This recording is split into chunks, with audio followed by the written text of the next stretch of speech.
Welcome back to the reading of the poem of the Man God, written by Maria Valtorta, Volume 3, Chapter 308, Part 1. Simon Goes Back to Jesus. 21st October 1945. They are made welcome in a poor house, where there is a little grandmother surrounded by a little group of children, from 10 down to about 2 years old. The house is situated in the middle of fields, rather neglected, many of which are meadows with a few surviving fruit trees. Peace to you, Joanna. Are things better today? Did they come and help you? Yes, Master, and Jesus. And they told me that they will come back to sow. It will be late, but they tell me that it will grow. Of course it will.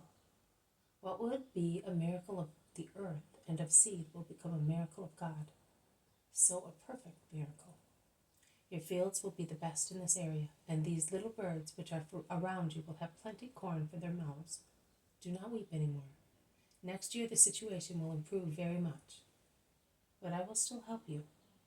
Or better, a good lady whose name is the same as yours, and who is never sated with doing good will help you. Look, this is for you. It will enable you to make both ends meet until harvest time.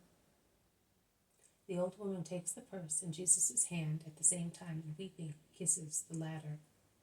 She then asks, Tell me, who is this good lady? Or tell me who this good lady is, that I may mention her name to the Lord. A disciple of mine and a sister of yours. Her name is known to me and to the Father in heaven. Oh, it's you. I am poor, Joanna. I give what people give me. Of my own, I have but miracles, and I am sorry that I did not hear of your misfortune before. I came as soon as Susanna told me. Too late now, but the work of God will shine brighter thus. Late? Yes, it is late. Death was so quick in mowing here, and it took the young ones. Not me, now useless, not these immature ones, but those fit to work. Cursed be the moon of Elul, laden with evil influence. Do not curse the planet. It has nothing to do with it. Are these little ones good? Come here, see? Also this boy has no father or mother, and he cannot even live with his grandfather. But God does not abandon him, and will not abandon him as long as he is good. Is that right, Margiam? Margiam nods assent, and speaks to the little ones who have gathered round him. They are younger than he is, but some of them are a good bit taller. He says, Oh, it is true that God does not abandon one. I can say so. My grandfather prayed for me, and your father and mother certainly prayed for you in the next world. And God heard those prayers, because he is very good, and he always hears the prayers of just people, whether they are living or dead. Your deceased parents and your dear granny here have certainly prayed for you. Do you love her? Yes? Yes. The peeping of the orphan swarm rises enthusiastically. Jesus becomes silent in order to listen to the conversation of his little disciple and the orphans. That's right. We must not make old people weep. In actual fact, we must not make anybody weep, because those who grieve their neighbor grieve God. But old people, the Master is kind to everybody. But he is more than kind and loving with old people and children, because children are innocent and old people suffer. They have already wept so much. We must love them twice, 3 times, 10 times for those who no longer love them. Jesus always says that he who does not honor an old person is doubly wicked, like he who ill-treats a child, because old people and children cannot defend themselves. So be good to your old mother. Sometimes I do not help her, says one of the bigger ones. Why? After all, you eat the bread which she procures for you with her work. Does it not taste of tears when you upset her?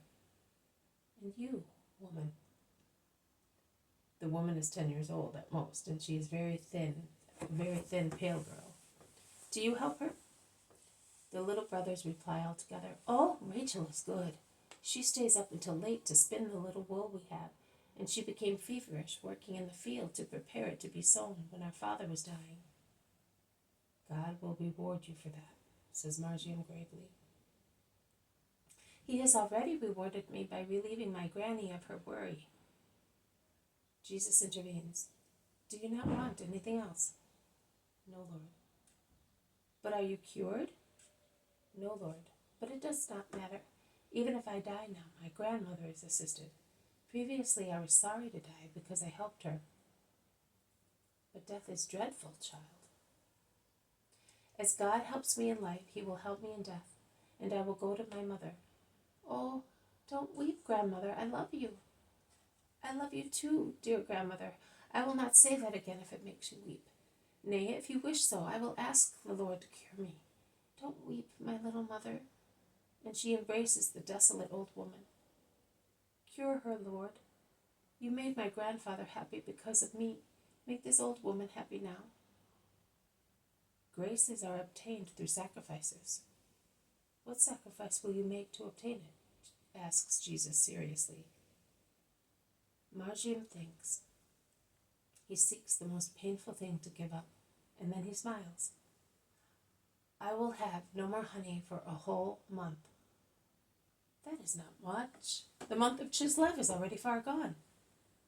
When I say a month, I mean the 4 phases of the moon. And just think, during these days there is the Feast of Lights and honey cakes.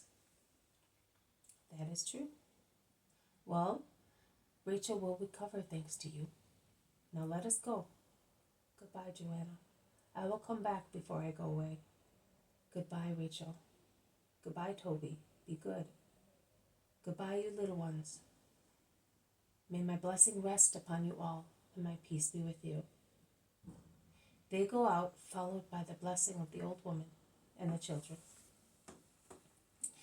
This has been a reading from the Poem of the Man God, written by Maria Valtorta, Volume 3, Chapter 308, Part 1. Simon goes back to Jesus. Thank you for listening. I will see you tomorrow. May God bless you, and may peace be with you.